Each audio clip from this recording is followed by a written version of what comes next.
उनके गांव में पटवारी नाम का एक व्यक्ति पड़ोस गांव से घी खरीदकर गांव लाकर गांव वालों को बेचता था, मगर पटवारी का घी बहुत महंगा होता था। इस वजह से उसके पास बहुत कम लोग आते थे। एक बार पटवारी के दुकान को रुक्मिनी नाम की एक महिला आई। पटवारी से रुक्मिनी, पटवारी बाई, परसों 50 रुपए देकर मेरे बेटे को भिजाई तो 1 चम्मच भर घी दिए, अपने आप को क्या समझ रहे हो? बोली। पटवारी तब, देखो ये घी केजी 1000 रुपए का है, तुम्हारे 50 रुपए को चम्मच में नहीं तो एक ड्रम भर के दूं क्या?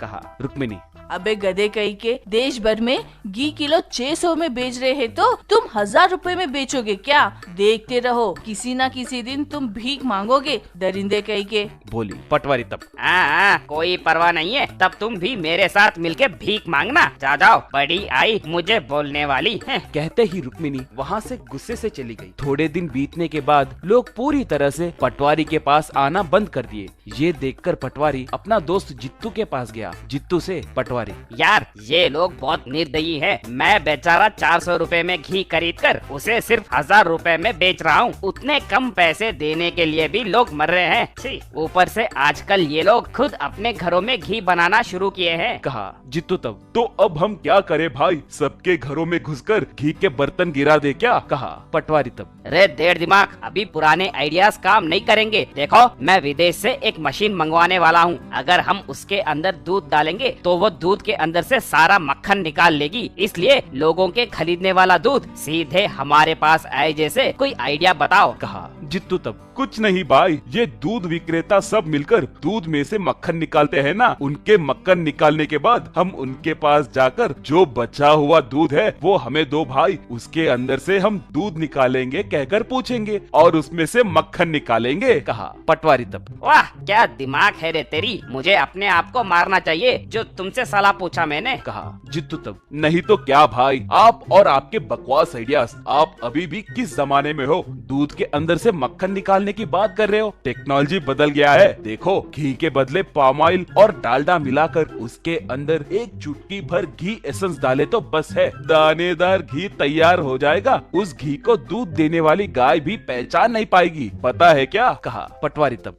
वाह अगर ये सच है तो केजी घी 500 रुपए में बेच सकते हैं। लोग लीटर लीटर खरीद कर ले जाएंगे। अब से हम दोनों पार्टनर्स हैं, तुम वो एसेंस लाना मत भूलना। कहा। अगले दिन से पटवारी जित्तू के कहे आइडिया के मुताबिक घी बनाने लगा और उस घी को केजी 500 रुपए में बेचने लगा। वो घी भी असली घी के जैसे दिखने के कारण लोग भी जरूरत से ज्यादा घी खरीद कर ले जाने लगे। ये गौर करके पटवारी बड़े बड़े डिब्बों में घी बेचना शुरू किया। ऐसे बहुत कम दिनों में ही पटवारी बहुत पैसे कमाया। सब अच्छे से चल रहा था। एक बार जित्तू आकर पटवारी से अपने हिस्से के पैसे पूछा। पटवारी तब, क्यों रे नालायक, तुम्हें हिस्सा चाहिए क्या? रे सामान मैं खरीदता हूँ, मेहनत करके मैं मिलावट करता हूँ और बेचने वाला भी मैं ही हूँ, तो फिर तुम्हें 50% हिस्सा क्यों दूं? जाओ जाओ। कहा। जित्तू तब, देखो भाई, जब हम धोखे से व्यापार कर रहे हैं तो हमारे राज जानने वाले लोगों से कभी दुश्मनी नहीं करते, नहीं तो डूब जाओगे। इसी नालायक ने तुम्हें आइडिया दिया है कहकर मत भूलना। कहा। पटवारी तब, क्यों रे तुम मुझे ही धमकाओगे? अपने मर्जी आई जगह पर बोलो। जाओ, मैं तुम्हें 1 पैसा भी नहीं दूंगा। मेरे बारे में पता है ना, मैं बहुत लालची हूँ। कहा। जित्तू तब, यहाँ वहाँ क्यों भाई, तुम्हारे ग्राहकों से ही कहूँगा, वो तुम पे कितना भरोसा करेंगे मैं भी देखता हूँ, ठीक है? यूं कह रहा था तभी रुक्मिनी वहाँ पर घी खरीदने आई। जित्तू उसे बुलाकर पटवारी के मिलावटी घी के बारे में सब बताया। वो सुनकर रुक्मिनी, बाप रे चोर कहीं के, तू बदल गया है सोची थी। तो ये है तुम्हारा प्लान। रुको, अब तुम मेरे हाथों मारे जाओगे। मिलावटी घी बनाकर मुझे और मेरे परिवार को मारना चाहते थे क्या? कहकर गांव वालों को वहाँ बुलाकर पटवारी के मिलावटी घी के बारे में बताई। ये जान के लोगों को बहुत गुस्सा आया और वो पटवारी को पकड़कर खूब मारे। बाद में पुलिस वालों के हवाले किए। जित्तू खामोश होकर वहाँ से चला गया।